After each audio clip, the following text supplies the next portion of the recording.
Today we are learning basketball with Michael Roth. He is here to talk a little bit about Dailyn Swain and the NBA draft. You can find his work with Prep Hoops Ohio and Prep Hoops Kentucky, and just been around the scouting world for quite some time. Really excited to dive into Dailyn Swain's development path and how he got his start and just kind of the arc of his development over the years to the major March Madness splash with the big game in the bracket and preview a little bit of Final Four and mostly focus on the draft side of things, which prospects could really pop out and shine on the biggest stage. So excited to dive into all that. But first, how are you doing today, Mike?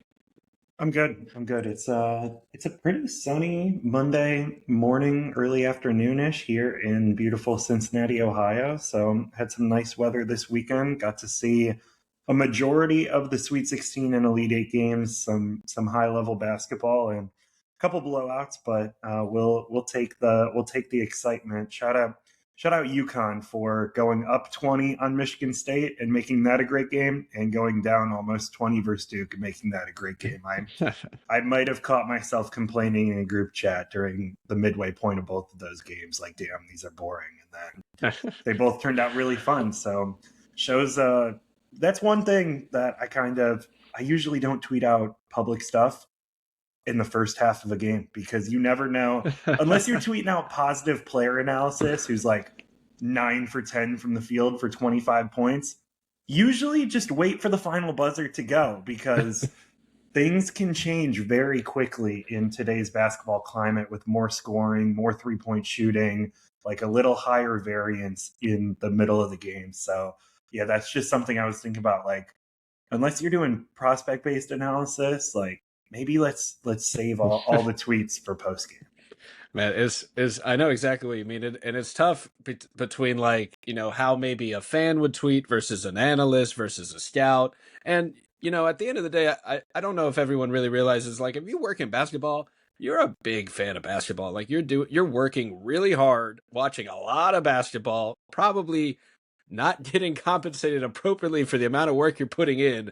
Like, you really have to love basketball to just be in this life and in this world. And I'd it, so I say that all to say, like, the fan can come out of us at any moment. Like, you have one bad reaction, like that's what makes sports so fun, is like the emotions of it all. Like, it puts everyone in a high stress environment where everyone maybe cares, more than they should about every little outcome and possibility.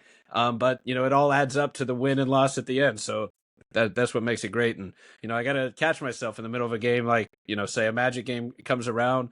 Those swings happen fast. That's the other thing with basketball, is like it's a game of swings, it's a game of runs, and like, you're down 20 in the first half, and then you figure out one or two tweaks, and suddenly you go on a 20-point run. Especially like you said, with the 3-point ball and the volatility of that, teams are just never out of it. And UConn, obviously all-time shot, Braylon Mullins giving us the goods with just a clutch March Madness deep three from the logo. Said he thought his team was down three, so it was for the tie in his own mind, and he has a 3-second give and go to get the ball back just past half court and launch it. Man, just one of the all time March Madness moments. And shout out to him. Shout out Dan Hurley, keeping his teams competitive and fighting through the final whistle and adjusting on the fly. Like, I think that is another example of Dan Hurley being a great coach, right? I mean, like, being down like that at halftime and figuring everything out. That also reminds me of who just said it. I think it was Michigan State that said, or sorry, I got it confused. It was Arizona, just kind of had a different scenario where they were down at halftime and the coach said, y'all figure it out. And he let the players run the halftime practice or the adjustments at halftime, and they come back and win the game. So just interesting thinking about different styles of coaching and what works and how there's different ways to get the job done. But March Madness, as exciting as it comes when it comes to basketball this time of year. Absolutely.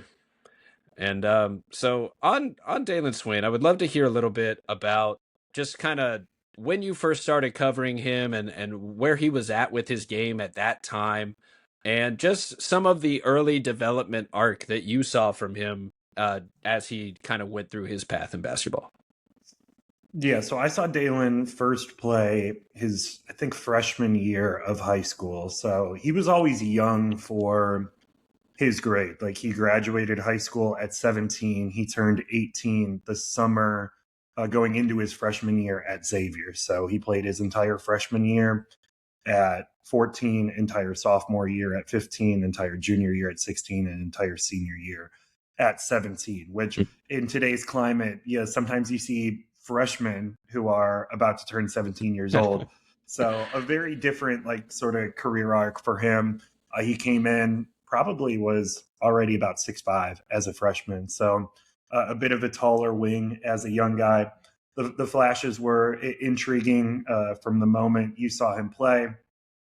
And then I believe this would have been his 15U summer was when COVID hit. So he didn't have a 15U summer at all for the tournaments because that would have been the summer of 2020. Right. So then summer of 2021 was his 16U, summer of 2020, summer of 2022 was his 17U. So Swain was, I mean, that made the 2023 class a little weird to evaluate from the jump as a high school scout, boots on the ground, because you basically lost an entire summer of watching games. Like I think I went to one, maybe two AAU events all summer, and like in an average summer, I'm going to 10 to 12. So you're getting less than 20% of 10 to 20% of the usual sample that you were going to have that summer, which was really weird. And then sophomore year was when we were just starting to get out of like the COVID restrictions and whatnot. So Dailyn had always gone to a Columbus public high school, a school in the Columbus City League.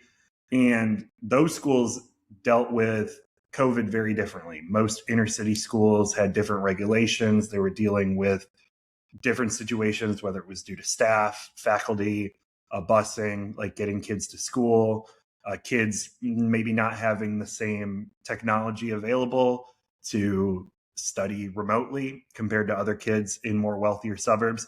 So there was a lot going on for all City League teams in the 2020 to 2021 basketball season.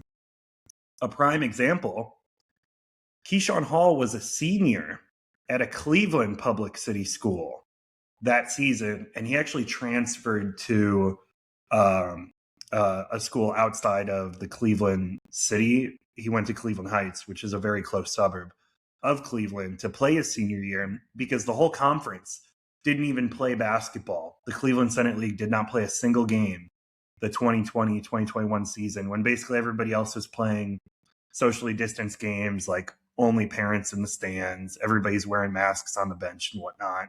They didn't play at all. Columbus City did play. They didn't play as much. Like there were some teams that played full 20 to 22 game regular seasons. I bet the Columbus City League teams played like 12. So they got about half a full season. And I remember going sophomore year to see Dailyn in one of the better Columbus City versus Columbus City League games. Like there weren't that many great opportunities to watch Dailyn sophomore year. So this was like a random Friday night. Drove up from Athens where I was living at the time. So like hour 20 drive to Afrocentric. And I mean, Swain really popped with his fluidity on the ball. His patented right to left crossover has been blowing people by. And I remember watching him and I'm like, because the class was like weirdly evaluated from a national perspective too, because if you think it was hard for an Ohio guy to watch Ohio kids, it would be impossible for a national guy to watch Ohio kids in person. So there wasn't really much on like Dailyn from a national level at all. And I remember texting another Ohio scout and I'm like, if Swain shoots it, he's a high major player, like for sure, his sophomore year. And he was like, yeah, I think I agree with you. So we like came to that like, wow, like this is going to be one of the best players in Ohio's 2023 class, like extremely talented. He's got a real shot. And then his 16U, he goes down to the Peach Jam with all Ohio Red. and him and Devin Royal were like the main 1-2 punch on that all Ohio Red 16U and 17U team. So something funny about them, they were great friends. One of my friends actually did a movie on Dailyn and Devin's whole high school journey. They'd been playing against each other from middle school. They played against each other in high school, played together for multiple years on the same AAU team, like known each other from a young age. And it was it was like an hour-long documentary that went all the way back to when these kids were in like 4th, 5th grade. Really awesome stuff. And it eventually culminated with they just played a random regular season game because the schools were very different sizes, so they wouldn't have matched up in the state tournament. But they played a random regular season game in both of their senior years. And then both teams actually went on to the state Final Four in their separate division senior year. So it was just a really cool thing. Went to see it in Columbus. So got to see my buddies who made the movie, got to see Devin and Dailyn afterwards. I know both of their high school coaches really well. I texted both of them very recently about different things. So that was awesome. But something really funny. Obviously, people know Devin Royal as more of a power forward and Dailyn as more of a small forward. So I'm not sure if that was the reason why. But Devin was always listed at 6'7", and Dailyn was always listed at 6'8", or 6'6". The problem with that was Dailyn was 1.5 inches taller than Devin Royal his entire life. So it was nuts because you'd look on recruiting sites, you'd look on like the EYBL rosters page, and Devin, because he played power forward, just happened to be listed taller than Dailyn. And I'm like, guys, like, we have eyes. They stand next to each other a lot throughout the game. There is like 1.5 inches difference the other way. Like Dailyn is always taller. So that was something that a couple people had brought up. They're like, is Dailyn really like 6'8"? I'm like, he's at least 6'7", like 6'7.5", because I've been seeing him his whole life. He's always been tall. Like he's always been taller than Devin Royal. Like that kind of messed up. It was forever. And I'm just sitting here and I'm like, guys, like we don't have to go off of what the height on the roster packet says. Like we can just use our own eyes and evaluate it. And it would drive me crazy. I know some people would be like, yeah, like we just take whatever the team gives us as the heights. I'm like, no, like Dailyn's taller. Like you can look at the film and see it yourself. Mm-hmm. It sounds like Kevin Durant or something. Like normally that's like a 7-footer that doesn't want to be known as a 7-footer or something like that. So they're like, just call me 6'11". It's close enough. Like you'll get that, but no one is doing it on purpose at that point. It's just kind of messing with the evaluation side of things. Yeah, and then I remember junior year of high school. There was a big event at Dailyn's high school. And then about 15 minutes away, Devin was playing against Sean Jones and Javen Simmons at Gahanna. Those were like the top 2 teams in Central Ohio. So I actually left the event at Dailyn's, went to the game to see Devin Royal, and then came back to see Dailyn's game at the end of the night. And I remember just being like, yeah, like I feel like Dailyn's the best prospect in Ohio at this stage. Like he was doing some special stuff with the ball, had always been an elite passer for his position, like incredible transition athlete at the high school level, like maybe not a incredible athlete by NBA standards, but when you were looking at him, he wasn't ranked in the top 100 for his high school class until like maybe the end of senior year, maybe not at all, which was crazy because I was like, this is like a top 75 kid at least.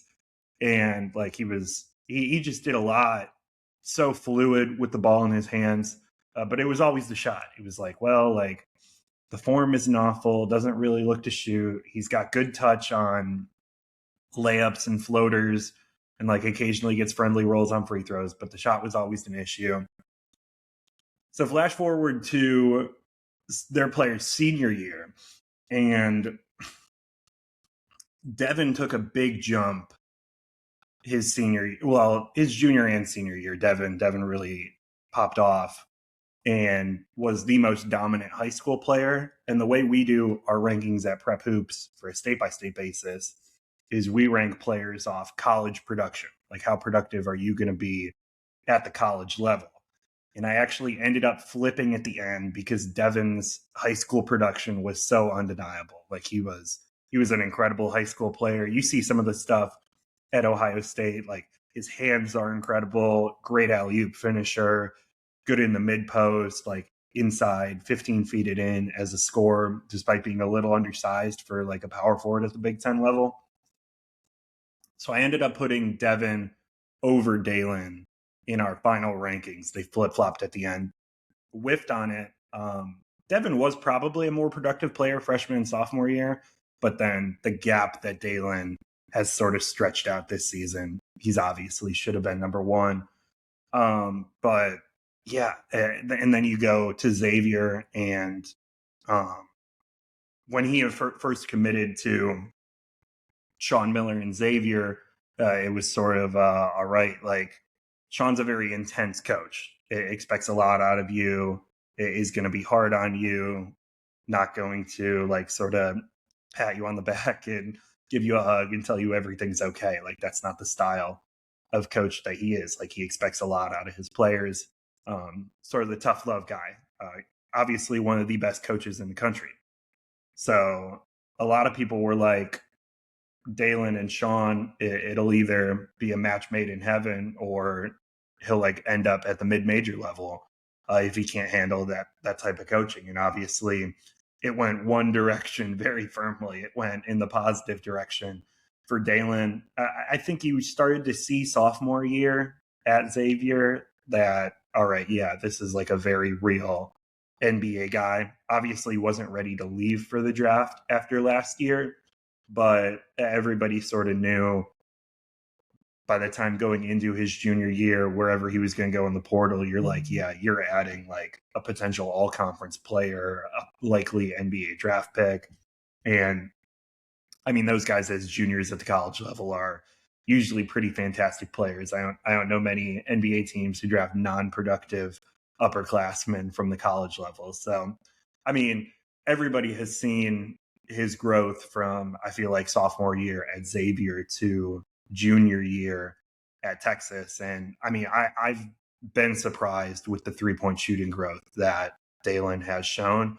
Like, some of his off the dribble 3-point makes are things he wasn't doing as a sophomore at Xavier. And I wasn't sure he'd maybe ever be doing that. Like, I always bought the touch. And at Xavier, it was like, if you leave him wide open and he has time to like set his feet, he could make an open three. Like, that was sort of what he was like in high school. He wasn't taking many. The rare off the dribble pull up three wasn't his bag, but that's mostly because at the high school level, when you're watching high major talents at traditional high schools, the athletic edge is so big. Like, even non-shooters can take confident pull up threes because they create so much space. Where in the college game, everybody's more evenly athletic. Speed of the game is so much quicker. It's just different. So that's something that I kind of always put a little touch of grain of salt. It's like, you can see a kid make like 4 threes in a traditional high school game, and he can still be like sort of a non-shooter at the college level. Dailyn didn't have like probably basically any 4 3-point games in high school, but like, he'd have games where he'd make 2. Yeah, and just I pulled up Cerebro sports stats while you were talking, and I mean the 3-point, like you're saying, like he basically, I mean, was very off on threes until this year with Texas. Yeah. Like you're looking at like a career 25% 3-point shooter, including this 35% year from Texas. But you mentioned the touch indicators, like he's been right at 80%, 81% free throw percent, like the whole time, like going back to 21. Which is why I thought he could be an okay catch and shoot guy the whole time, because he always had the touch indicators. He was a good free throw shooter in high school. It was just not really a 3-point shooter. And so it sounds like he kind of like, the way you tell the story is that he almost like lived in the shadow of this other Ohio basketball player, Royal, who, like, Devin Royal, where like, they have something of maybe whether it's a rivalry or just kind of the two biggest fish in the pond at the time, and going through that process together. And it was like a 1A, 1B situation. Okay. Yeah, more than it like it a just one or a two. yeah, and I think it get all those factors kind of boil into like how does this guy go somewhat unnoticed throughout the process to, I mean, he's fifth on my board. He'll probably end up top 10 in some variety there. And he was a first round guy for me last year just based off the Xavier and the defense. And he's taken a whole nother level this year. But do you think, everything you kind of just hit on just kind of added up to maybe him not getting as much awareness to his game that he probably should have by this point? Or do you think it was more of like a slow development curve where he kind of proved everyone wrong?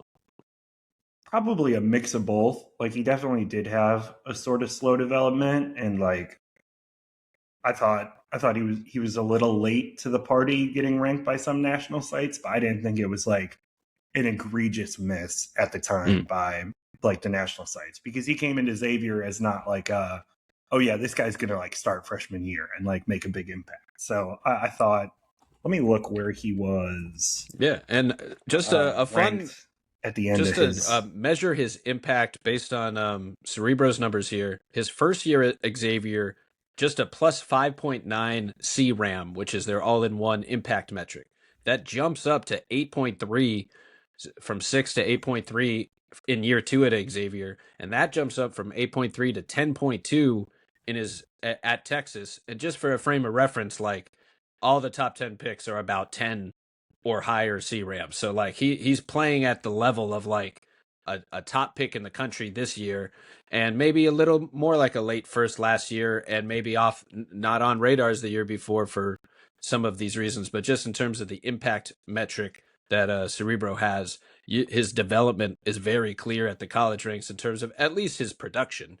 Doesn't necessarily mean he's just suddenly a better player, but he is producing better and probably combines all that experience with the development to produce better.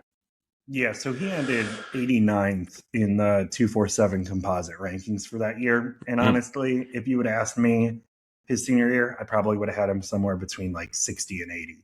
So, like I said, not like I wouldn't have had him crazy high, because like I mentioned, like it wasn't an obvious, yeah, this guy's going to come in, but he always was there is always an outside shot this becomes an NBA player. Like you can't say that about every like high major recruit. Like some Yeah, guys are and just going to be are decent there college like a guys. certain skill or archetype that made you say that? It's just everything but the threes seem to be there. Yeah, I mean, you just didn't see guys at his height with his ball handling ability, passing ability, athletic fluidity, and defensive stock creation rate that they just don't grow on trees. Like somebody Right. did a bit of a suspect like EYBL stats query that showed it was like him, Tyron Stokes, and like two other people, which I was like, we're probably using the BART queries, maybe not perfectly. But that sort of shows like, yeah, he always had that sort of upside doing that. But the one thing you didn't really see in high school to this level, he's been crazy efficient as an isolation scorer. And That's the one. Yeah. I don't think that was really something that you could have pulled from the high school tape and been like, yeah, this is going to be like an isolation score. He was probably more drive to pass at the high school level, like projecting to college early. So the fact that he doesn't do it a ton, which is why I think some people are maybe a little too high on the self creation ability, because it's not like a 6 times a game we're going to put you in isolation. It's only a couple times a game.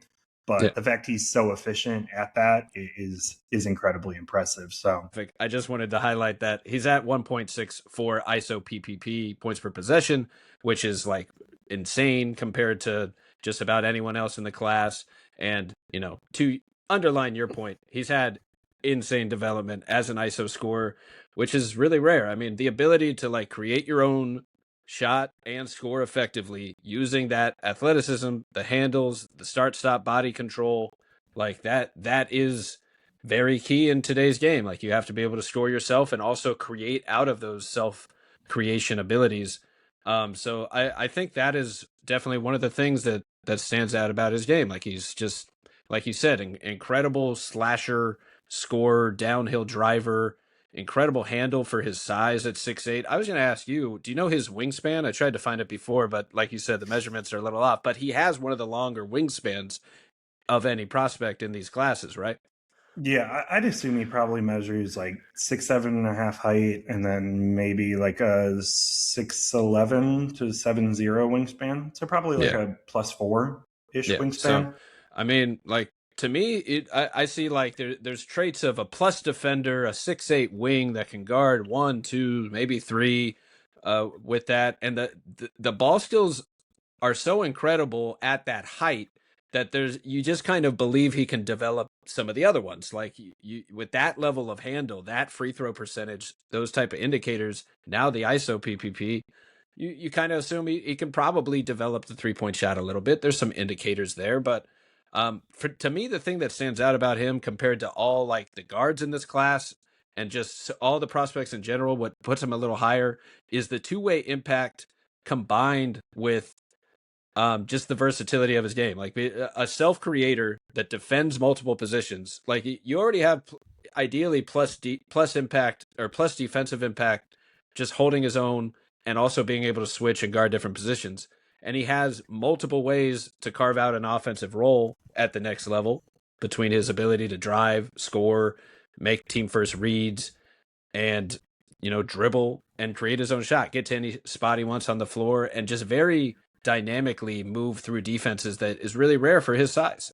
So I think that ability to clearly have roles on both ends of the floor and clearly make an impact as a scorer, a downhill gravity force, a creator for the team, and a plus defender. Like there's just not many wings that can do all those things, and that's like to me a combination of like a high floor, high ceiling. Like it's a double, it's a safe bet and a good bet long term. Like you're not really the risk is what that like maybe he doesn't develop as the 3-point shooter, and maybe there's a little bit of a log jam there. Maybe the defensive impact doesn't quite reach what we think it might be, but um, that's the downside of the NBA draft. You really don't know until you bet on these guys. But on his defense, what do you make of his defense and that development overall? Do you think he will be a plus defender at the NBA level between all the tools he has?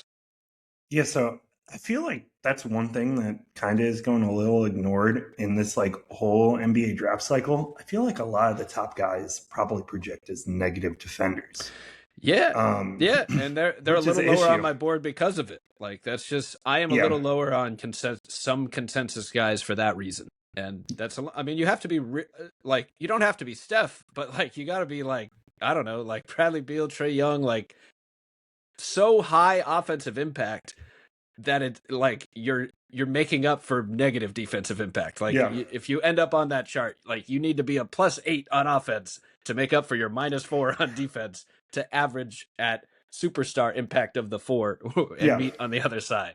And to be fair, one of these guys might do it, but I think that's where the risk lies is that like you're betting on knowing which guy is going to be the offensive superstar out of this group of 5, and maybe there's more than one, whereas I just think there's safer bets in the draft when you can project real two-way impact and like something of defined roles combined with of course like the elite skills that make him special to begin with, like the superpowers that put him in the top 10, the handle at that size, the instincts of a defender, the downhill burst body control to get to those spots. So like those are the outlier traits that get him in the conversation. And then when you really look at it, like two-way impact just moves guys up a little bit when we're like when for me, and also one-way impact guys just move down a little bit. Like if you're something of a black hole on defense, or you're kind of like you can't dribble on offense, or you can't shoot at all on offense, like it's just really hard to stay on the floor in the NBA without kind of having a basic all around type of game. So back to what you were saying about his defense. Yeah, I think it'll be fine. Like at the NBA level, I don't think he has much like all defense upside. Probably not going to see too much change to like his body frame because yeah, like putting on too much weight would take away a little bit of his like change of direction skills on the ball. He's sort of always had a little bit of a skinnier frame. Like he's done well putting on good weight while still keeping all of the like twitchiness, athletic ability. Because like as we know, if you put on too much weight, you're going to lose some of your start stop and like burst. So I think he's going to be probably a fine NBA defender, which in this class is better than over half of like the lottery top 20 like projected guys. So yeah, it's not. I definitely don't think he's going to get played off the floor defensively like some other prospects will. Like he has decent quick hands. I don't think he is really a ones defender though. Like you said, like I just Okay. don't think that's really in his wheelhouse. Like I think he's primarily just going to be on threes and a little bit of twos. And if you're playing like a power forward who doesn't ever post up, he can survive there. But I would not really want him on islands against ones at all. Okay. So if anything, maybe he could scale up a little more than scale down in the way that you kind of describe him there as a more like forward based than guard based, I guess. In my head, I think I've done a little bit of a comp. Let me know what you it's not my comp or anything, but Jalen Williams with the Thunder seems like a good outcome for some of the things that Swain does. I'm not sure what you think of that comp. He might actually be a little smaller, so that might be me conflating a little bit of what both of those guys bring when projecting his role. But do you like that comp at all, or see any similarities in their play style, or not really? Yeah, I think Dub's like difference in like his upper body and how much Dub relies on his strength and overpower probably makes that a little different to me. Okay. I'm trying to think. I don't know if there's like a natural comp for Swain. Like he has a little I'm trying to like literally scroll through like who plays Yeah, especially at that. I NBA mean, minutes. a handle at that size. I mean, somebody said like, Paul George is something of a standard for like having that handle at that size. I mean, you'd have to be a pretty incredible defender as well to come out as a prospect at that level. But that's just kind of the what highlights his rarity is like the comp might not even be obvious because there aren't that many guys that can move, dribble, drive, and score efficiently like that, as he can, and be plus offenders. So definitely, just love what he's been doing there. Huge moments, like that Purdue game. If if the game a ball bounces the other way, like he just had some insane clutch shots in that one. Really just love his game. What would your sales pitch be to a front office or an elevator pitch, as they say, of why a team should consider taking Swain as high as the lottery? Yeah, I mean, I think when you look at teams have been valuing wings at like an extremely high level, and it's sort of one of those like if you don't have these guys, it's like kind of hard to build your team. So I think Swain's ability to fit in with like different schemes and next to different players is probably a big sales pitch. And I mean, you're going to be getting a 6'7", maybe 6'8" wing who can play on or off the ball. Is going to be a plus passer, so he's going to be able to fit in and make decisions at an NBA level at the speed of the NBA game. I just don't think Swain takes much of anything away from you on the court, which once you get past the top like Right. 4 to, if you want to say 7 guys in this draft, once you go like past that like 8 to 20 area, probably not looking at a guy who's going to be the number one facilitator or creator in a playoff setting. You're probably looking for a complementary piece or a guy who can help run bench units. And I kind of think Swain hopefully can do a bit of both.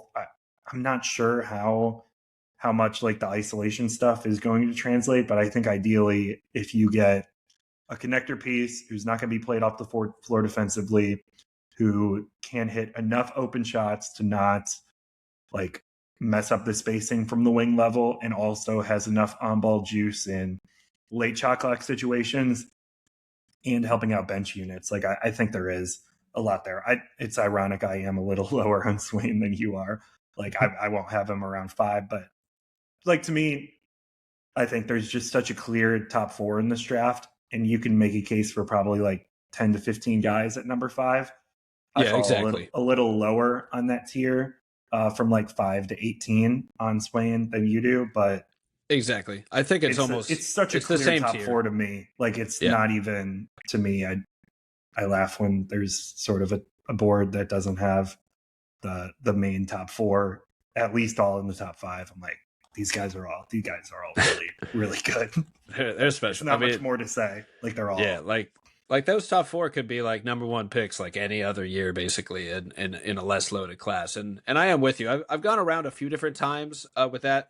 I have basically 5 to 16 in the same kind of tier where I've gone around a slightly different order here and there. And it definitely, like, I think for me, like if I have say a list of 10 guys in one tier, I think any team could kind of take any of those 10 guys if it makes the most sense for them and that prospect. Like I think that's when I try to make a big board, I try to weigh that into the tiers of, like, like you just said, Caleb Wilson's just on another level of talent. I can't let him yeah, fall past 4 or 5. Like he's on that Boozer, Peterson, DeBonsa. Like he's closer to them than the field, in my opinion, in correct. just that level of clear athleticism, the defensive instincts, the scoring, a lot of stuff that Swain brings, but just like bigger, better, faster, maybe like Yeah, on a but better different level. athlete clearly than Swain Yeah, is, and like probably more physically ready for NBA physicality, like on both ends of the court. Like he's really good. There's a reason yeah, why most people have him 3 or 4 on their big right. boards. So, and that's like where the divider line is. And kind of as we've been hitting on, I have moved Swain ahead closer to 5. And I'll go back with like Fleming's I like a lot, and LeBaron Philon's really high on my board, and love Okori and stuff. And obviously, Keaton Wagler, we'll talk about Yaxel, all these guys in a minute. But yeah, I think whatever team thinks the best player available who they can give real opportunity to in a good situation, they can invest in them as a prospect and like invest in their success and set them up to succeed, then yeah, take any guy in this group of like 10 that makes the most sense for you. But, in a general vacuum, I just have leaned towards Swain's potential two-way impact just kind of outweighing a little bit of everyone else here as just being a better bet to draft and build around. And that completeness to his game is something you hit on and highlighted that I think can't be understated. Like just not having holes for the other team to exploit is everything. I mean, it keeps you on the court. Like it makes mistakes much less likely to happen, and you don't have to build a lineup that overcomes for those holes. Like you can just plug him and play in just about any lineup because you can scale his game a little bit to what you need, and he brings a little bit of everything in that way. So that I think really highlights his all around skill set. He dropped 34 points season high against Mississippi State, 30 points against Auburn, and 29 points against Kentucky. Just I to was there. run through. Yeah, you were there. What Yeah, are anything you've seen him live a million times? Is there anything about watching him live, like maybe that twitchiness stands out in person a little more than on camera? Anything like that you've seen just seeing him in person? yeah. So that was sort of the Kentucky game was like maybe the fourth game in his like big rise to start Mm. SEC play. Like he was fine in non-conference play, but I bet he actually had like better statistical indicators in conference play against all like top 60 opponents than he did against some of the low major opponents that Texas played in non-conference play, which is kind of interesting. But I can pull those up, or at least maybe yeah, not all the stats, but I can pull up his quick game log in that 18 game SEC span. 20 points a game, 2 steals a game, 3.3 assists to 2.9 turnovers, 8 boards a game, shooting 83% on 7 free throws per game. That would be 30% higher than his career average. And there it is, 39% on 3 threes a game. So he and was his shooting the lights non-conference out stats weren't from that deep. great, even though Yeah, half their and games were against 60% on twos. low major competition. So it's kind Yeah, of fascinating. That was sort of the start of his rise. The biggest thing yeah. I noticed from seeing him all the time, he hit like 2 late shot clock pull up 3-pointers, and I was like, "Oh, that is not something I have seen you do before. Like that was You not a got that now. thing." Yeah, I was like, wow, okay. So that was sort of the biggest thing. One thing that's kind of an interesting draft philosophy debate, Swain versus Nate Ament, I feel like is pretty fascinating. So Swain is about let's see, December to July. That's like 5 months. So Swain's about 17 months older than Nate Ament, a little under a year and a half. Obviously, 2 years apart from high school, but Dailyn was young, extremely young for his high school class. Nate is more average age for his high school class. Nate's been a guy who a lot of people have been like, if he comes back, like he could be a major riser for the 27 draft. So that's sort of one that I've been like, I think if you can stomach Ament at the NBA level, learning through his mistakes, where Swain sort of made his growth like sophomore year at Xavier, junior year at Texas, that's like a very interesting. I would have those guys pretty similar on my board, even though I'm well aware that Nate Ament is not going to be a very good NBA player next year if he comes out, just because, I mean, he's not physically ready to do some of that stuff. But also, if he goes back to college, like next year, he could be All-American if he goes back to Tennessee, like first or second team, if he does that. So it's sort of an interesting decision that Nate has to do because, like, I think long term, he has a ton of things going for him. It's just whatever NBA team drafts him has to be like, it's going to be okay if you're if you're not helping us win year one. Like, help us win year three. That's when we need you to start turning the corner. So those are guys that, like, if Nate comes out, I assume there will not be more than a 3-spot gap on my big board between those two guys. Okay. And Yeah, they're I mean, kind of different styles of players. Like Swain, more of for sure. a passer, downhill dribble driver, where Ament's like, I'm going to shoot over you, and more of a catch and shoot guy, play finisher, than sort of a play creator. But just like some of the physical body stuff and them being at such different points in their trajectory, like with Swain being a 3-year college guy versus Ament potentially being a one and done draft prospect. I think sometimes it's always interesting seeing how I think some people get a little high on the upperclassmen prospects compared to the freshmen. And sometimes I'm like, well, what if this freshman was still playing in college at age 22? It's like, they would probably be really, really good. And there's a reason they won't be playing college ball back then. Somebody had mentioned a similar type of idea with like just throwing Yaxel Lendeborg's name into the mix. Like he's a little bit older as a forward, but he's been as productive as anyone in college and impactful. But like you're saying, just a little bit older, it does help with that. And he's a little different because of how late he came to playing basketball, but also that's like true. you can't completely ignore that. So yeah, I mean, I'm all in on Yaxel as well. So don't get it twisted here. He's incredible defender and playmaker and all that. But yeah, what was interesting was, imagine if Yaxel was in the NBA right now. If he was a rookie, would he be a pretty good rookie? Like, yeah, he'd probably be a very effective like rookie right away. At least as like because of his size and kind of that feel that he brings, that playmaking. Like he'll make some incredible passes that you just don't think anyone's even thinking about, and then he just throws the dime. So shout out to him. But it is interesting to kind of weigh the production of an older player versus the potential of a younger player.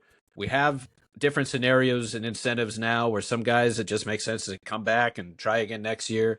And yeah, whether it's Ament, I have a firm rule this year. Like if you're not projected top 4, top 5, like you're not getting that phone call locked for top 10, I would just wait a year. Like the next class is way more open. There's way less talent, way less like literally anyone can improve their stock 5 spots by just waiting 1 year. And I think that alone is worth considering, especially for a guy like Ament. You're going to make 2 to 3 million at Tennessee, probably. Like, I'm not sure exactly what their NIL situation is, but I'm sure it's not small money being a SEC school that consistently goes to the Sweet 16. So, like, it's not quite NBA rookie money. And obviously, the big money is when you get to your second contract. But Ament would be clearing 7 figures if he came back to Tennessee, which is not a bad place to be.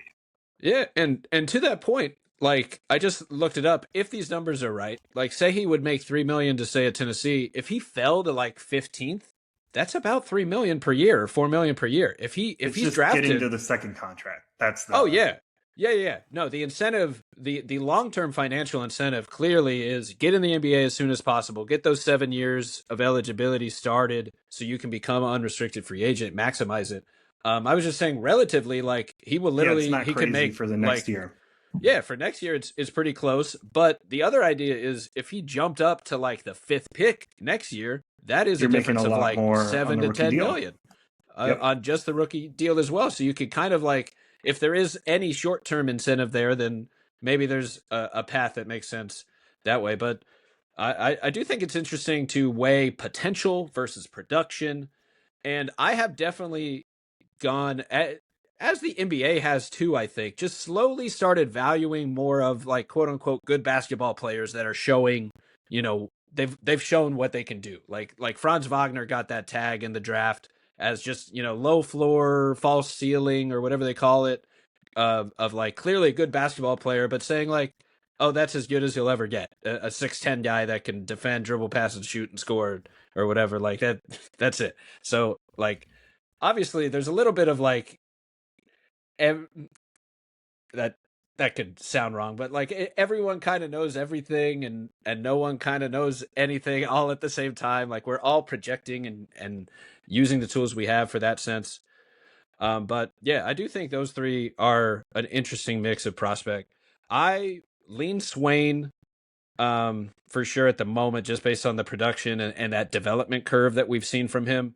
But Nate Ament is one of the more polarizing guys for me. I mean, to be fair, I've gone back and forth on the draft order and big board, like I'm sure many people have throughout this process, because there's just so much talent. Like before the season started, I did have Nate Ament penciled in at like fifth in that slot, and I've kind of just knocked him down as others have kind of outproduced him and kind of won me over one way or another.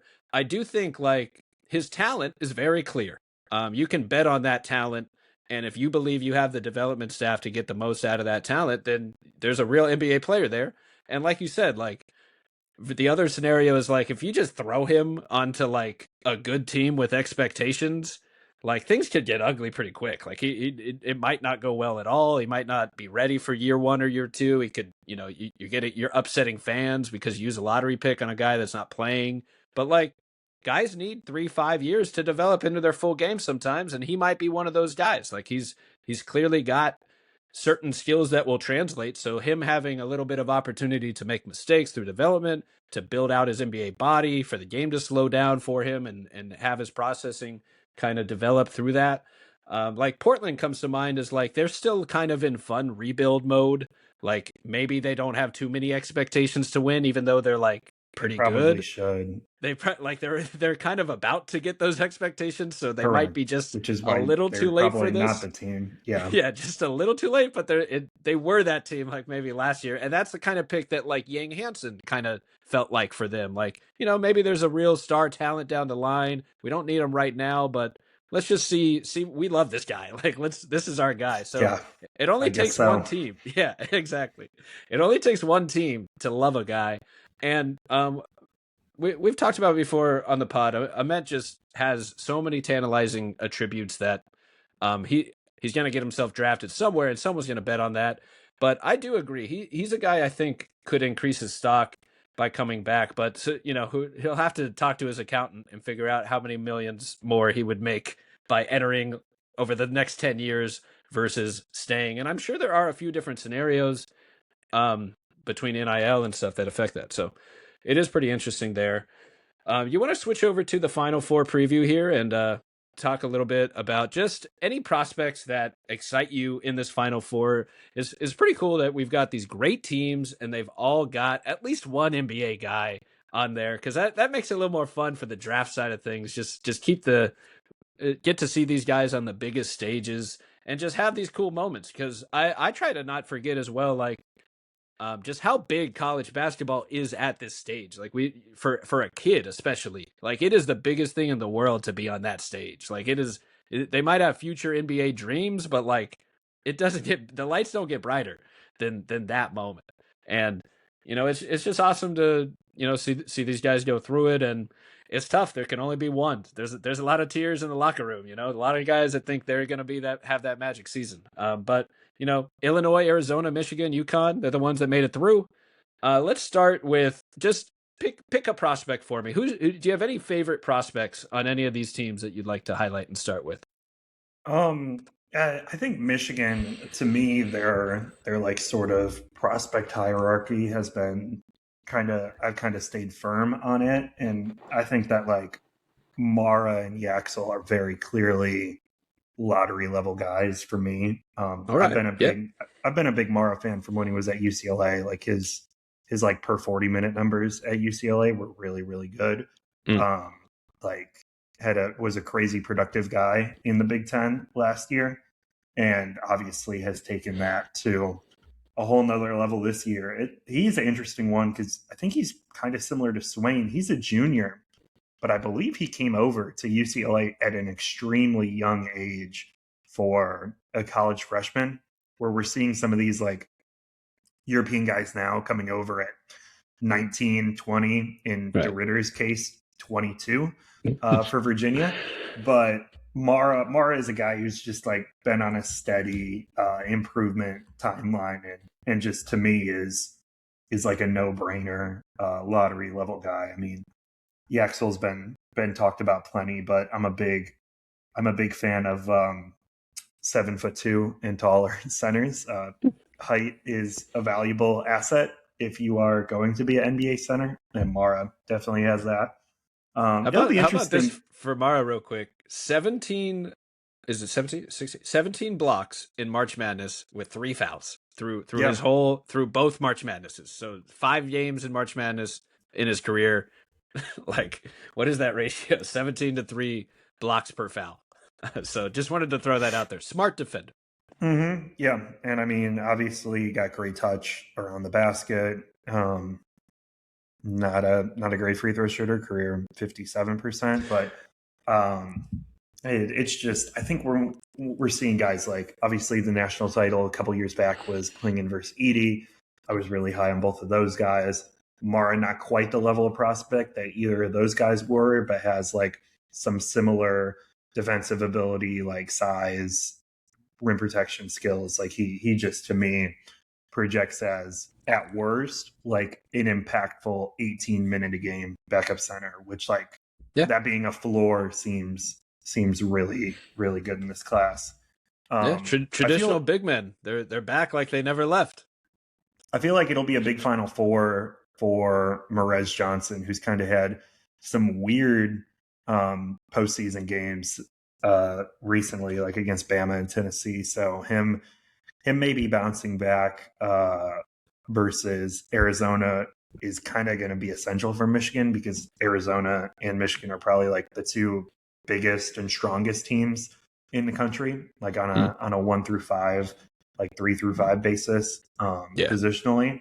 So that's one where that he could make himself some money this Saturday, but also you could lose yourself some money based on how you play. So I'm a big Mara fan. He's probably like, out of all the Final Four guys, he's the one who I'm like higher on than national consensus the most.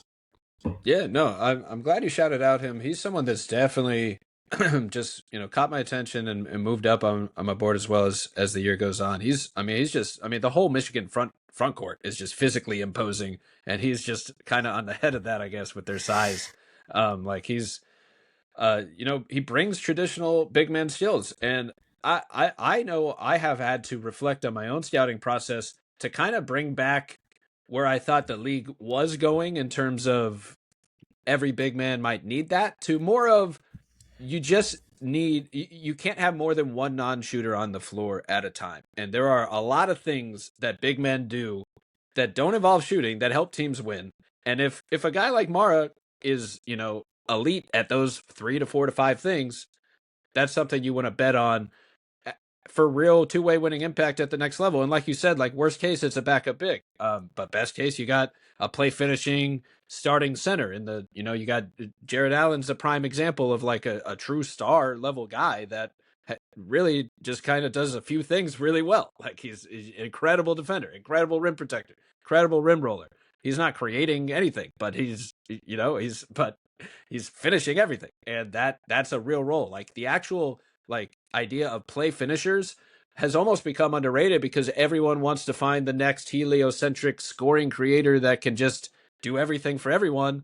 And like, unless you're LeBron or Luca, that just doesn't exist. Like, there's just you're not gonna just find him sitting like no one saw him. Like, Some of them are more obviously, situationally dependent, though. Like you look at Lively's impact with and without Luca, and it's yeah, like, oh, no, whoa, like that's a great point. this is a major difference. Like if you don't have a couple guys who can get those play finishers the ball, it can look really spooky. Which is ironic that Absolutely.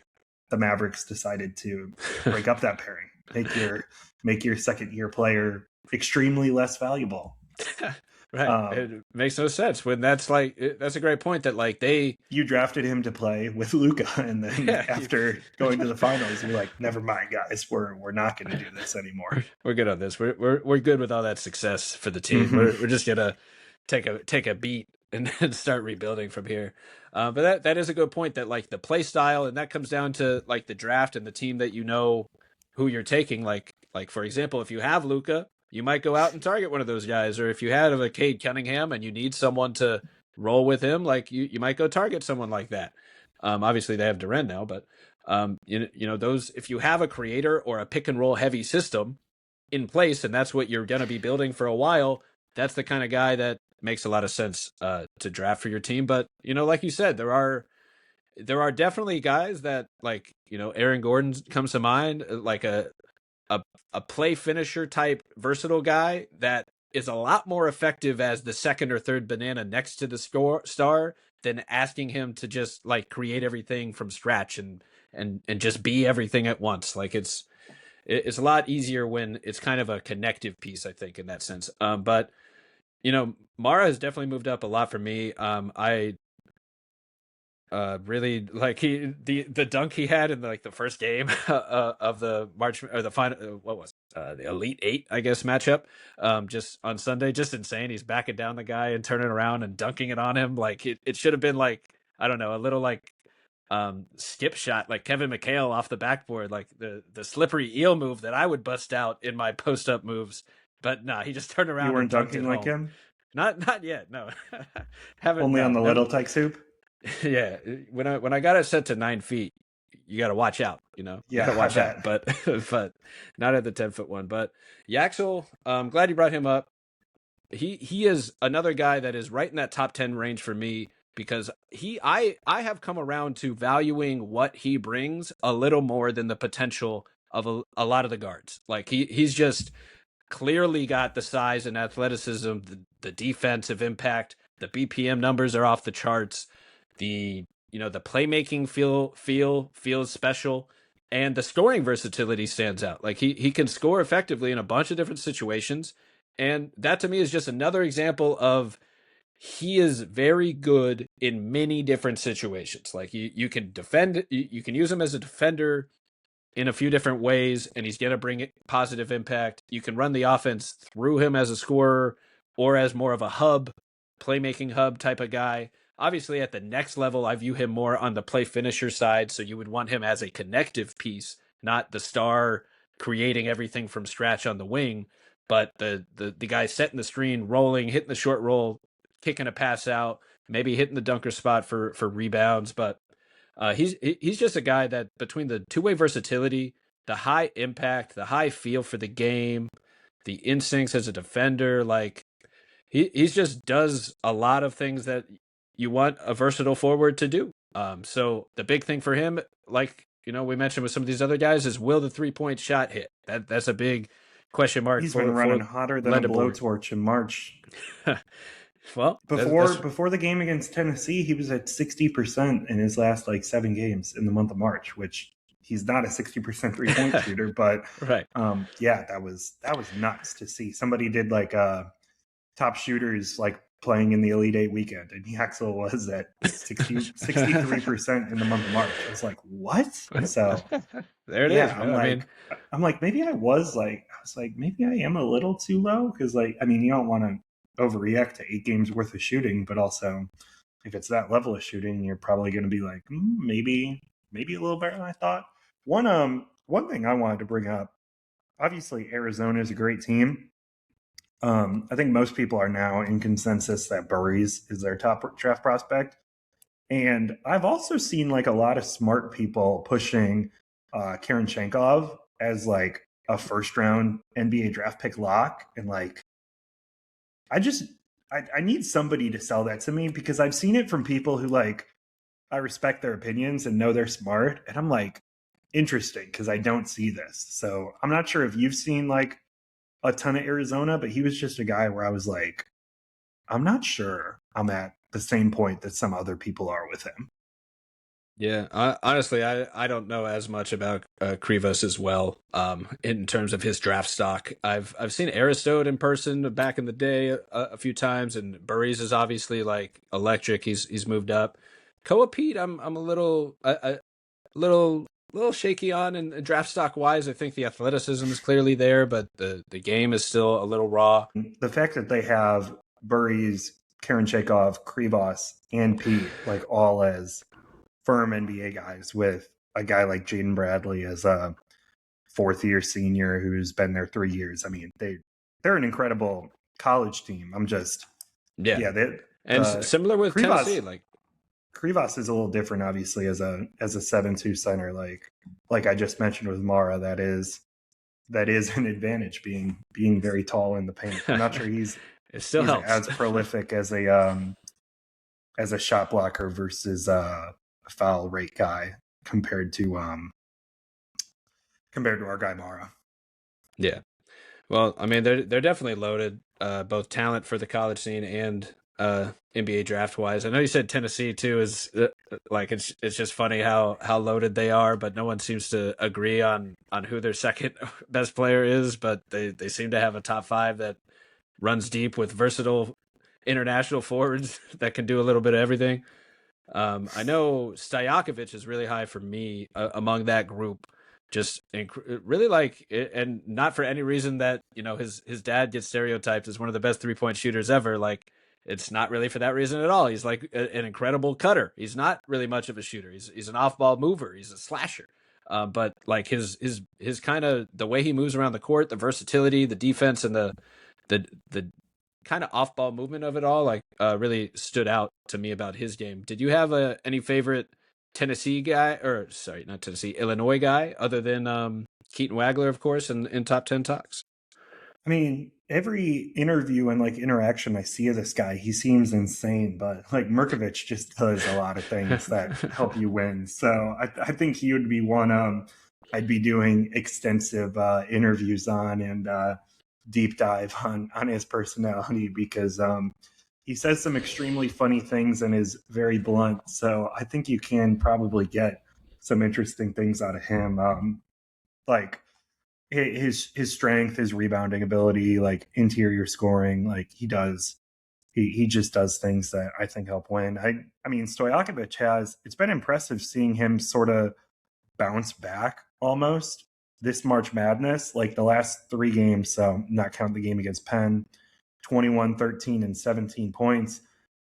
I mean, before that, he had a game, the last regular season game, he had 8 against Maryland, didn't score against Michigan, only 1 field goal against UCLA in late February. Like he was sort of not really getting phased out, but not as crucial of a piece within Illinois' offensive scheme. And there were like some rumblings of him maybe going to the portal because it wasn't going well. And then we hit March Madness and he's gone 3 straight games of above 50% from the field, averaging 18 points per contest almost. Like the fact that he has responded so well in March Madness is very impressive. It might be something like the fact that growing up around professional athletes, like some of those guys probably have a little more steady head to be able to get themselves out of a rut because they like grew up around it. It's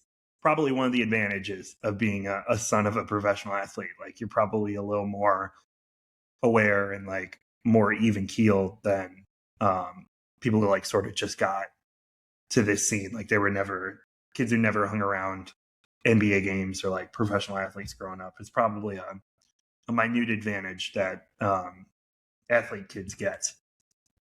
Yeah, no, I could definitely see just being around the game, helping in little ways like that, just being a little less nervous when the lights turn on a little brighter.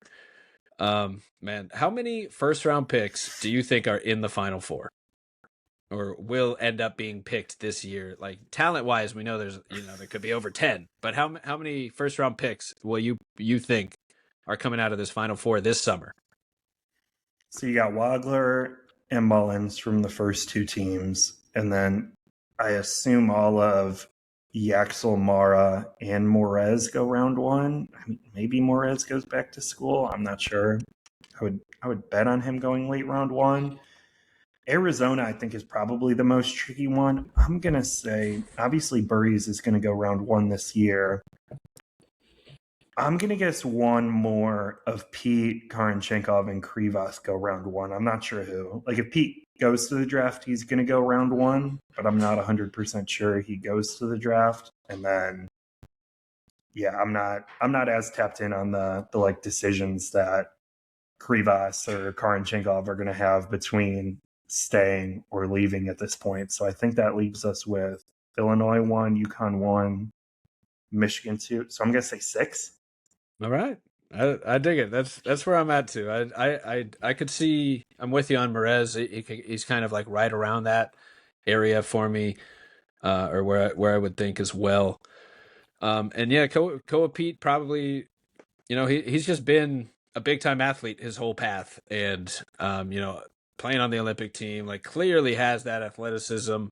So if a team thinks they can help his development, carve out his role, I think the big question mark for me is just what exactly his roles look like on both ends of the floor at the next level. But you would definitely think downhill off ball play finisher, maybe off ball cutter, and defensive athleticism kind of all builds into something. But I just haven't quite seen the full package yet, so just a little lower. He is like as worse a good 82 game innings eater, like as a floor, which like you need those guys. You need players to survive through the regular season. Like not every team in their build is even thinking about the 16 game season. Like there's a lot of teams that are, hey, let's like get some guys who can help us win in the regular season, and maybe we got to adjust our roster if it doesn't work in the playoffs. But like there's a lot of people who've been like, oh, Peat should like play football. And it's like, if he's just like an 8-year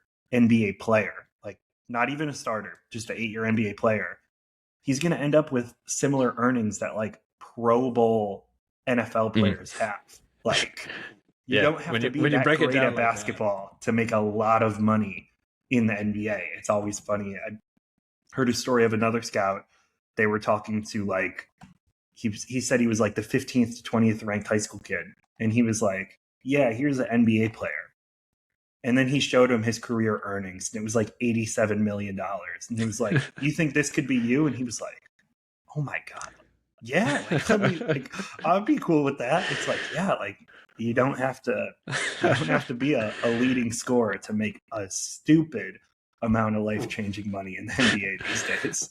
That is the best take and response I've heard to the whole football thing, because I've seen that too. And generally speaking, you're thinking like, oh, athlete, yeah, he can go be athletic somewhere else that might need less, X, Y, and Z touch or skill to do in a different avenue or something. But like you just break it down to like, yeah, but if you are an NBA player, you're not switching sports. If you are literally a guy who will, if you are, was it Carson Tout from Notre Dame, who also I went to a Notre Dame practice this year.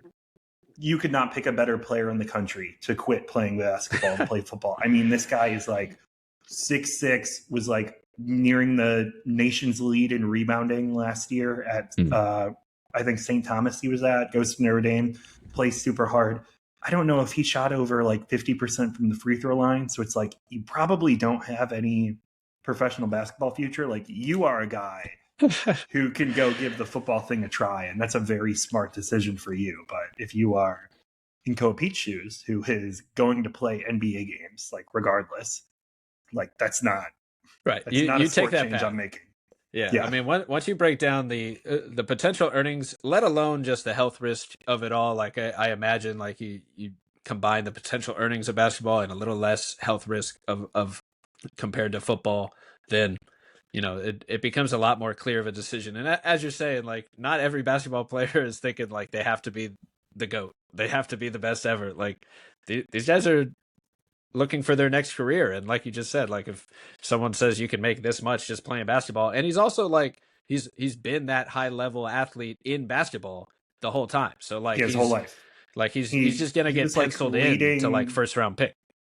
I think he led 3SSB in scoring at 17U as like a Whew. 15U age player, like playing 2 Man. years up, which was crazy. That's wild. That's wild. Yeah. So Just wild.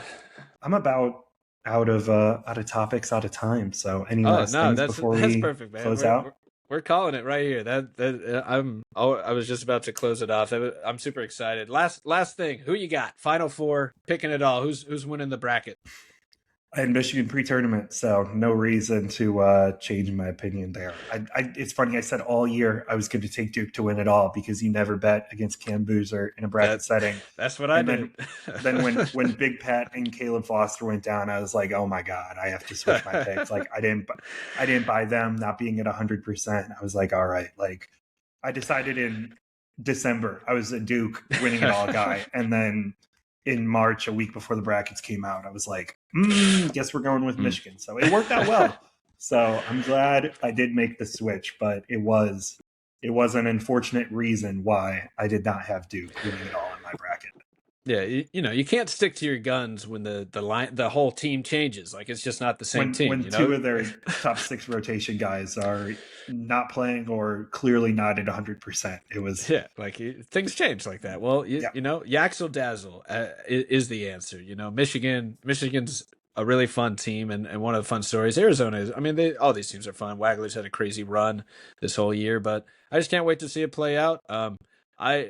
I do think Wagler's run has probably earned him some stock, maybe just getting a little more like awareness to how electric his play has been, like that crazy step back he had to throw the defender through the paint and create enough space to get that three. So shout out to him, but man, super interesting. Thanks for taking the time today, Mike, talking little Dailyn Swain, sharing his development arc and your thoughts and notes, scouting him through that process. And shout out to you for showing up and doing that scouting work. It's a lot of work to keep showing up. And we appreciate your grind and your perspective. So thanks for taking the time today, Mike. Perfect. Thanks, Ryan. Have a good one.